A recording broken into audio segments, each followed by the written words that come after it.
दूसरे में नहीं है, परम कारुणिक हैं। कितने कारुणिक हैं। एक कथा का स्मरण आ गया। पूज्य संत श्री गोपालाचार्य जी महाराज इस कथा को बहुत रोचक ढंग से कहते थे। वो तो उन्हीं के मुखारविंद से बहुत अच्छी लगती थी। भगवान श्री राम की सन्निधि में नल नील समुद्र पर सेतु का निर्माण कर रहे थे। छोटे बड़े बंदर सब अपने अपने सामर्थ्य के अनुसार बड़ा छोटा पत्थर, कोई पहाड़ उठा के ला रहा, कोई पत्थर उठा के ला रहा है। जिसकी जितनी सामर्थ्य है उसके अनुसार ला करके सब, और पुल तैयार हो रहा। महाराज बड़ा भारी काम हुआ। 1200 किलोमीटर लंबा और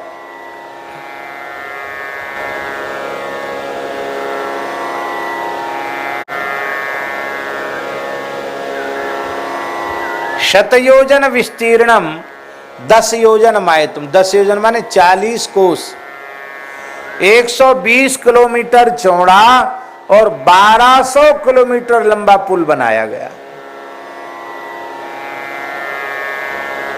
थोड़े ही दिनों में तैयार हो गया महाराज। अब सोचो कितने बंदर भालू कैसे लगे होंगे। 24 घंटे हर काम चल रहा है और पुल बन के तैयार हो रहा है, फिनिशिंग हो रही है। और इसी बीच में एक गिलहरी समुद्र में ऐसे ऐसे खुलक खुलक करती है, रेत में ऐसे ऐसे घूमती है, फिर उछल करके आती है और ऐसे ऐसे अपने शरीर को जड़ाती है। अब हनुमान जी महाराज वहां व्यवस्था देख रहे थे। हनुमान जी कहे, बार बार हनुमान जी कहे, गिल्ली भग यहां से, किसी बंदर के पैर के नीचे आ जाएगी, पीछे हो जाएगी, जान निकल जाएगी तेरी, भग यहां से। गिल्ली तो गिल्ली ठहरी, वो अपने दोनों हाथ ऐसे कर चिढ़ा देती हनुमान जी को।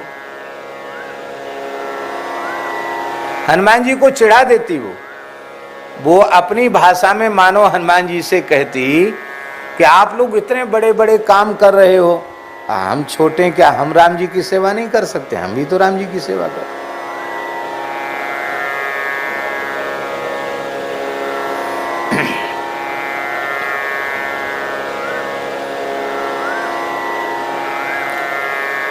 अब वो घटना घटनी थी, भवितव्यता होनी थी।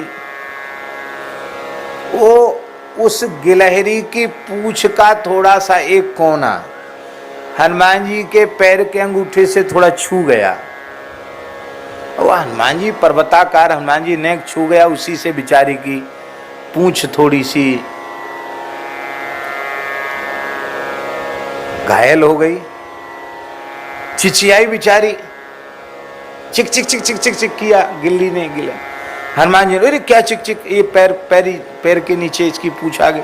हनुमान जी तुरंत पीछे हट गए, जोर से डांट कर बोले, इसलिए तो कह रहे थे, अब तो तेरी पूंछ का नेक कोना दबा है, और कहीं पूरी तू पैर के नीचे आ जाती तो बचती। चल हट यहां से। गिलहरी रोते हुए बोली, बहुत बड़े बनते हो ना, हम राम जी से शिकायत करेंगे तुम्हारी। कर दो शिकायत। परेशान करती है, यहां ठीक से काम नहीं करने देती है। गिलहरी गई रोते हुए, राम जी से बोली, सरकार हमारा न्याय करो।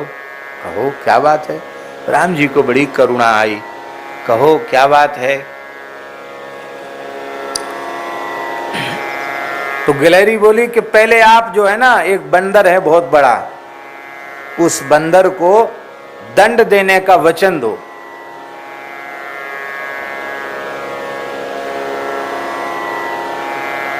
दंड देने का वचन दो तो मैं बताऊंगी अपनी समस्या। राम जी हंसने लगे, मुस्कुराने लगे। अरे भाई, पहले पता तो चले कि किसने क्या बिगाड़ दिया। देखो तुम्हारी देखो पूंछ कैसी हो गई है। राम जी ने देखा तो पूंछ थोड़ा घाव हो गया था। राम जी ने गिलहरी को अपनी हथेली पर लिया, अपने कर कमल से जैसे ही पूंछ का स्पर्श किया तो पूंछ तो उसकी जो ठीक हो गई, जुड़ गई पूंछ उसकी, ठीक हो गई, घाव उसका ठीक हो गया।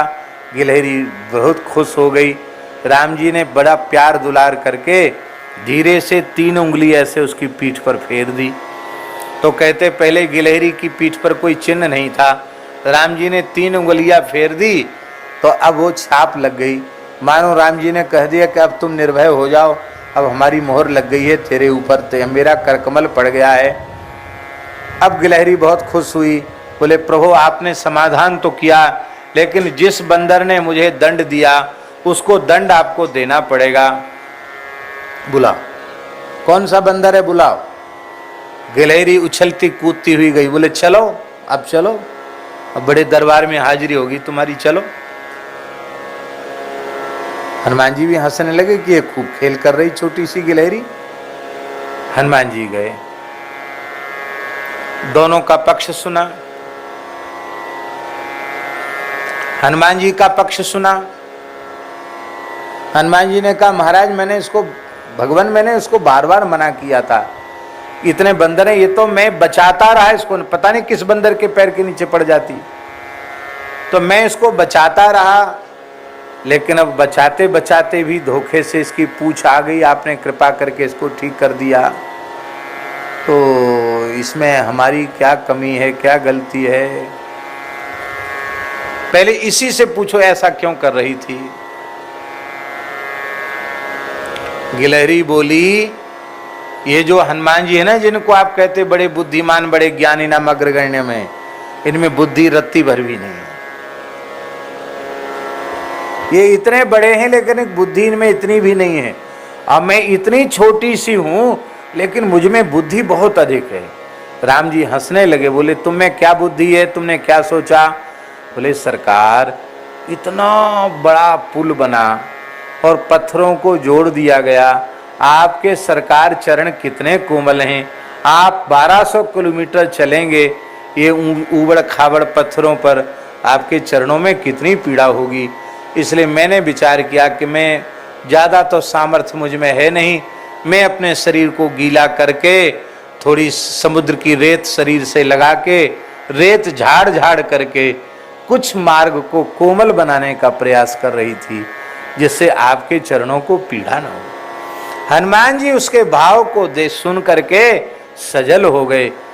हनुमान जी बोले तब तो तू सबसे बड़ी सेवा कर रही थी, और क्या ऐसे वैसी थोड़ी हूं मैं, सबसे अच्छी सेवा कर रही थी, पर तुमने हमको दंड दिया। भगवान बोले देखो हनुमान जी, इस वैष्णव को तुम्हारे द्वारा पीड़ा पहुंच गई है तो इसका परिणाम तुम्हें भोगना पड़ेगा, क्योंकि भक्तापराध क्षमा नहीं होता है।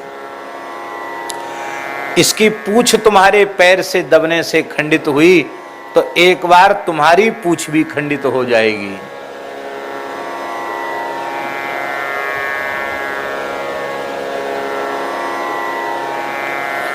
और आज भी रामेश्वरम में हनुमान जी का दर्शन है मोहनदास जी, जहां हनुमदीश्वर महादेव हैं, वहां हनुमान जी का नाम है छिन्न पुच्छ मारुति। क्या नाम है? छिन्न पुच्छ मारुति।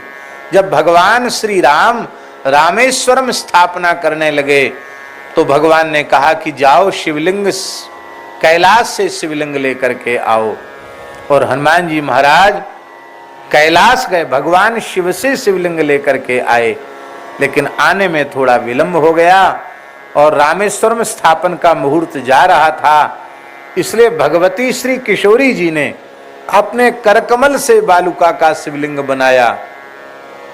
रामेश्वरम स्थापना में कल्प भेद है, एक कल्प में तो जानकी जी रामेश्वरम स्थापन में नहीं है, राम जी ने स्थापन किया मानस जी के कल्प में, वो समुद्र सेतु बंधन के बाद रामेश्वरम स्थापन हुआ है।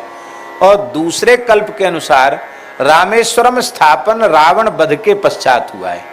राम जी जब लंका विजय करके लौटे हैं, उसमें किशोरी जी साथ में हैं, तब भगवान ने वहां सेतुबंध तीर्थ पर रामेश्वरम की स्थापना की है। वहां जानकी जी श्री रघुनाथ जी के साथ हैं। तो श्री जानकी जी ने ही अपने करकमल से बालुका का शिवलिंग बना दिया, राम जी ने मंत्र ऋषियों के मंत्रोच्चार के मध्य प्रतिष्ठित कर दिया। वही बालुका के शिवलिंग ही ज्योतिर्लिंग श्री रामेश्वरम महादेव हैं। बोलो रामेश्वरम भगवान की जय। यहाँ तो प्रतिष्ठा हो चुकी थी और हनुमान जी शिवलिंग लेकर के आए। तो हनुमान जी को थोड़ा सा बुरा लगा। हनुमान जी ने कहा कि प्रभु, आपको जब दूसरी ही प्रतिष्ठा करनी थी तो हम तो वहां तक गए, और ये शिवलिंग का क्या होगा। तो राम जी मुस्कुराए, लीलाधारी तो है ही हैं। उन्होंने कहा कि भाई, किस ऋषियों ने कहा कि मुहूर्त निकला जा रहा है, जल्दी विग्रह लाओ। तो किशोरी जी ने ये शिवलिंग का निर्माण रज से कर दिया। तो तुम्हारे मन में संतोष इसी शिवलिंग को विराजमान करने से होगा, तो ये बालू वाला शिवलिंग उठा के अलग कर दो, इसी स्थान पर तुम जो लाए हो वो शिवलिंग विराजमान कर दो। हनुमान जी बोले ये बिल्कुल ठीक है। तो हनुमान जी ने वो बालू का शिवलिंग हिलाया। जो हनुमान जी में अचिंत्य अनंत बल है, अतुलित बल धामम, वो हनुमान जी बालू के शिवलिंग को हिला नहीं सके। सारी धरती शेष के मस्तक से ऊपर उठ गई शिवलिंग के सहित। सप्त द्वीपवती सप्त समुद्रवती पृथ्वी शेष जी के मस्तक से ऊपर उठ गई, लेकिन शिवलिंग हिला नहीं, क्योंकि साक्षात भगवती जगत जननी श्री जानकी जी के कर कमल से स्थापित हैं।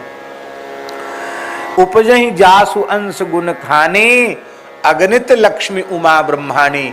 उन भगवती श्री सीता जी के कर कमल से विराजमान, जहां साक्षात श्री किशोरी जी ने स्पर्श किया हो, रघुनाथ जी ने प्रतिष्ठा की हो, वहां कैसे हिल सकता था।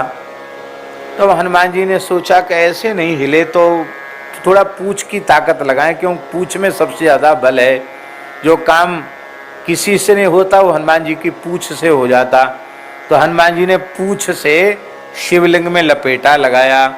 हमने ऐसा सुना है महापुरुषों से कि आज भी हनुमान जी की पूंछ का चिन्ह रामेश्वरम शिवलिंग की नीचे जलहरी में बना हुआ है।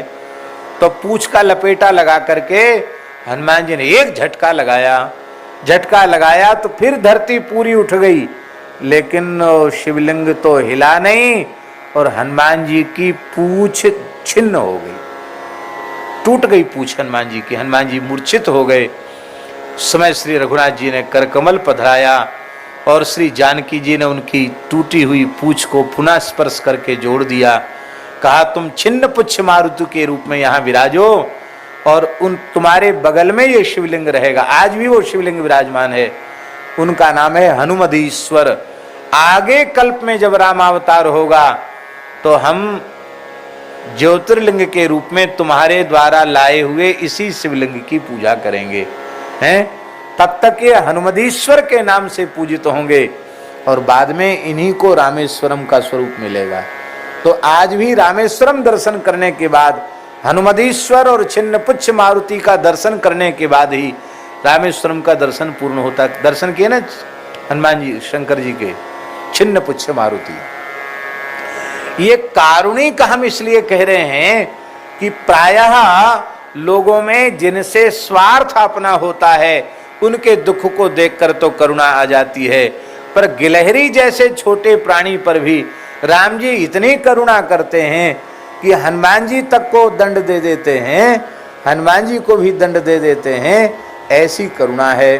हाँ, अभी कथा पूरी नहीं हुई।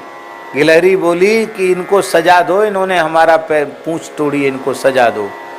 राम जी बोले क्या सजा दें? बोले मैं जो कहूंगी वही सजा मिलनी चाहिए। हनुमान जी बहुत प्रेम से देख रहे हैं गिलहरी का भगवान क्या न्याय करते हैं। राम जी बोले अच्छा ठीक है, तुम जो कहोगी वही दंड। हनुमान जी से पूछा कहो, एक गिलहरी जो कहेगी वो दंड स्वीकार है?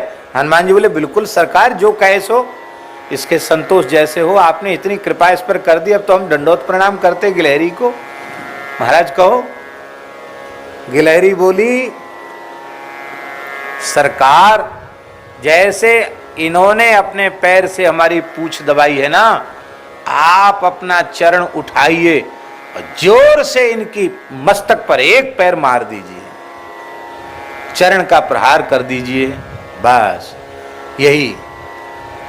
अब हनुमान जी का तो रोम रोम खिल गया कि कर कमल तो प्रभु कर पंकज कप के सीसा, सुमिर सुदशा मगन गौरी सा। रघुनाथ जी ने अपना दाहिना चरण उठाया, हनुमान जी सिर झुकाए हैं। जैसे राम जी ने अपना चरण मस्तक पर पधराया, हनुमान जी के आंख से आंसू निकलने लगे। वो गिलहरी ये नहीं सोच पाई कि हनुमान जी के प्रेम में आंसू निकल रहे हैं। गिलहरी नाचते कूदते हुए बोली, मैं रो रही थी तब तुम हंस रहे थे, अब देखो कैसे रो रहे हो, अब लगी ना चोट, अब कैसे हंस रहे हो, अब कैसे रो रहे हो।